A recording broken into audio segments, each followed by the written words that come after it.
Good morning and welcome to Rising. We've got a great show today. Kim, what do we have on the agenda? Well, first of all, you notice that Robbie's not here this morning. I'm here bright and early from California. Robbie is still living his best maskless life, I think, down in Florida. I think he's pulling an AOC, right? Like he's out partying in Miami or something like that. As long as he's not wearing sandals. Yeah, but also for him, he's not being a hypocrite by doing it, right? Because he's always like, I don't want to have to live by these mandates, and I don't want to live with this mask. So, but he will be back next week. Also, we do want to mention. Sorry, Ryan, did you want to mention something? Emily will be here later today, not here for the whole show, but she'll be here later. Oh. Great. Yeah. And also we want to mention that I am not going to have a radar today. So I know that this is wanted to let you guys know in advance so you don't think, what happened and where is it and when is it going to show up? It's not showing up today. And it's just because one of the videos that I wanted to play, we have to run it through legal to make sure that it's okay to play. And that's really kind of the basis of the entire radar. So that unfortunately just kind of threw a wrinkle in it, and I'll save it for Monday. And if I can't play the video because legal says no, then I'll figure out another way to get the information out. It's about the Great Reset. I know a lot of people want to talk about that, which has been dubbed, a right-wing conspiracy theory. But we'll talk about that Monday. I'll figure out how to do it without the video. So I'm sure there's plenty of other ways. Besides that, I'll spend the weekend reading up on the Great Reset so I can be ready for it. Well, I didn't know much about it either until I started researching it for my radar. It's interesting, but so we'll save that. But we do have a great show on top of all of everything. We've got Judd Legum. He's going to be discussing the horrible working conditions and unsafe practices taking place at Red Lobster. Also, author Amelia Pang discusses her book Made in China, where she talks about enslavement that is going on there with a lot of people are worried about the labor, right? People making things and forced labor. So she's going to be discussing that later on. Also, but first, I think we're moving on here to inflation. It jumped at its fastest pace in nearly 40 years last month. The Consumer Price Index, which measures the price of dozens of goods, spiked 7% from a year earlier. You probably feel it when you go to the grocery store. The spike is driving an increase in household expenses, eating into workers' pay raises, and putting pressure on Biden and the Federal Reserve to act quickly. The prices rose sharply for cars, gas, food, and furniture. Gas, we're all feeling it at the pump, a whopping 49.5%. The supply chain problem only makes things worse as a shortage of workers and goods only increases price pressures. Federal Reserve Chairman Jerome Powell called the record high inflation a severe threat to a full economic recovery and said that the central bank was preparing to raise interest rates because the economy no longer needs emergency support. If we see inflation persisting at high levels longer than expected, then we will, if we have to raise interest rates more over time, we will. 1/3 of families say their financial situation has gotten worse over the past year, and they've collected more debt to stay afloat. However, workers in leisure and hospitality, the lowest paying sector of the U.S. economy, got a nearly 16% raise in 2021 to $16.97 an hour. That means the average employee at a bar, restaurant, or hotel saw pay rise more than 2 times faster than inflation, amounting to a net 9% increase in annual pay. Kim, when the Federal Reserve and the government at large, start talking about doing something about inflation, they're responding to concerns that real people have. But the way that they're going to respond to those concerns is by throwing a good portion of those people out of work so that they have less money to spend, and then prices come down. That's what Powell means when he says he's going to push interest rates up. That when you push interest rates up, it slows the economy, increases the unemployment rate, means people have less money. Because they have less money to spend, the theory goes, then prices are going to come down for everybody. So is this kind of a be careful what you wish for situation? Yeah, and some analysts are saying they don't see prices coming down at all. They're just going to see inflation stop, and that is really what they're hoping for, is to try to put a stop in it. But it doesn't necessarily mean they're going to come back down. So also raising interest rates. We've got a housing crisis in America, and if people cannot afford to buy homes, and you raise the interest rates, which means their buying power becomes less, that is a problem, right?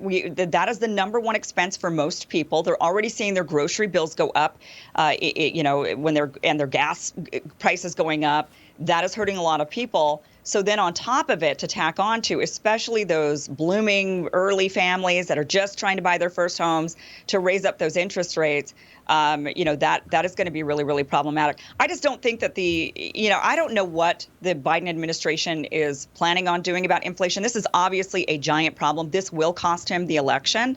So, what are they? I mean, look, like they say, it comes down to the economy. People vote with their wallet if they're feeling it at home, if they're going to the grocery store. Especially, you've got a lot of elderly Americans that are on fixed incomes. They're going to the grocery store and their bill is way higher than it's ever been. That means older people are starving right now. They're not getting enough to eat. This is a giant problem, and the Biden administration needs to fix it. Now, the LA port out here at LA and Long Beach still has 100 ships at sea waiting to come in. So we've got a huge supply chain problem. And that is, I think, the fundamental issue going on with the inflation is that people just can't get their hands on the goods that they're trying to get. And it's also starting to crumble some small businesses that can't get the supplies they need to run their businesses. This is having a domino effect. It's not good. Right, and there's different elements that are going into the inflation. Some of it is profiteering, which we've talked on this show before. Corporate profits are at a record high. And if there wasn't profiteering, you would expect that corporate costs would be going up at the same pace as corporate profits. You wouldn't see an increase in corporate profits.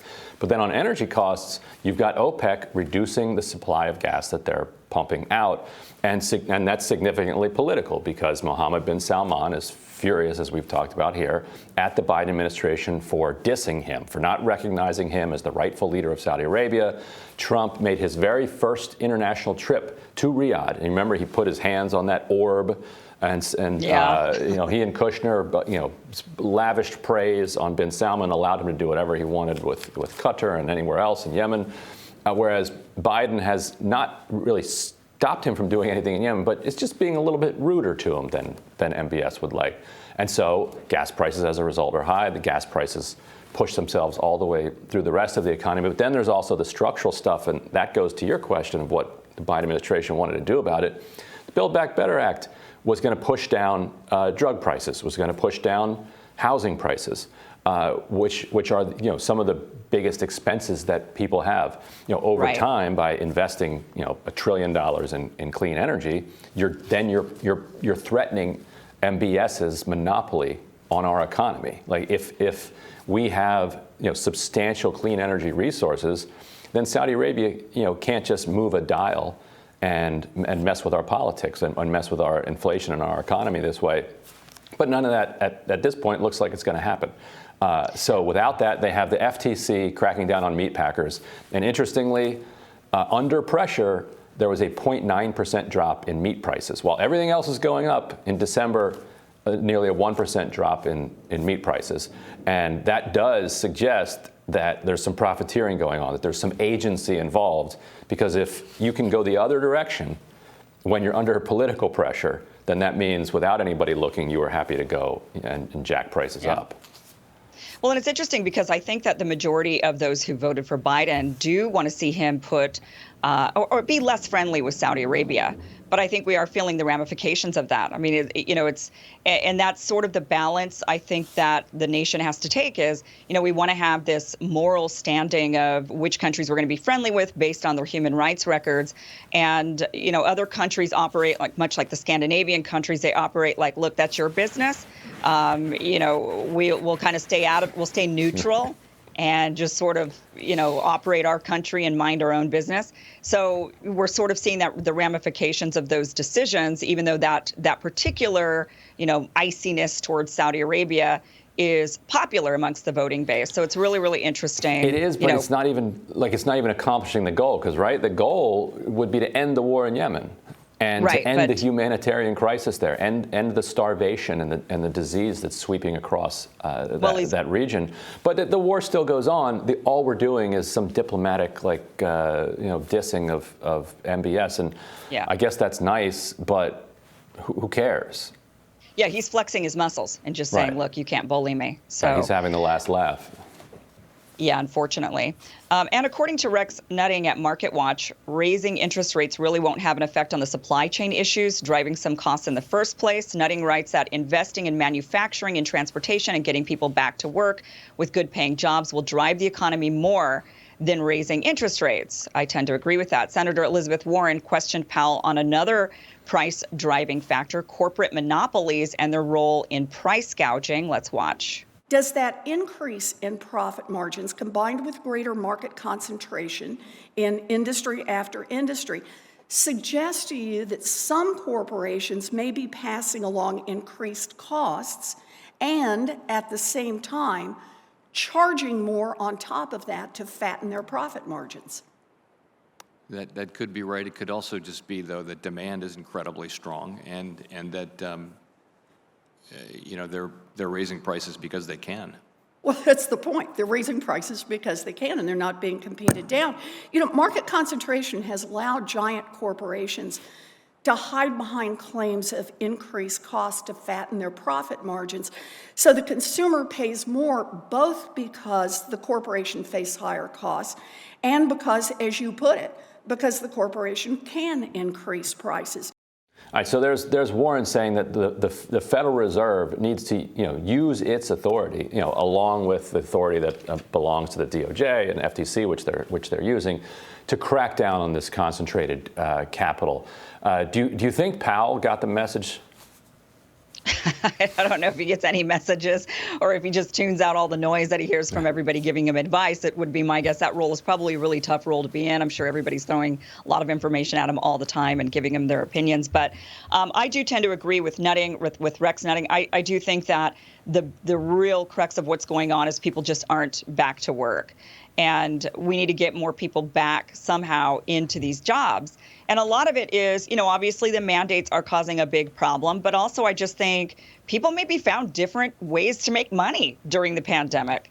A lot of people I know, it's not about the mandates. They're just not going back to work because they're like, I don't need to. We figured out as a family how I could work less days a week, or I could switch jobs and do something else that I was kind of making money off of. Now I've turned that into more of a full-time thing. I think people are just finding other ways to make money, and that causes a huge problem when it comes to the blue-collar workforce in America. We don't have much of it. I think this is a good argument for those who are pro-immigration to bring people into the country to work, but I don't know. I mean, what do you think of that? Yeah, I mean, work sucks. The American dream has failed. Like, the deal that was on offer for like the last 50 years is no longer there. There's no sense that people have that if they work hard and take this crummy deal, that things are going to be better in the future or better for their children. So in the absence of that, let's figure out ways that we can have more of a leisure society. And actually, there's a climate argument behind that too, because the less people are at work, the less people are contributing to climate collapse.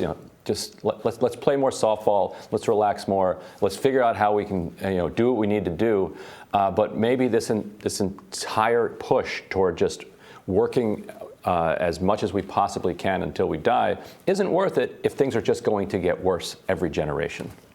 I'm here for it, man. I really like the Italian and French way of life, Just sign me up. Just embrace it.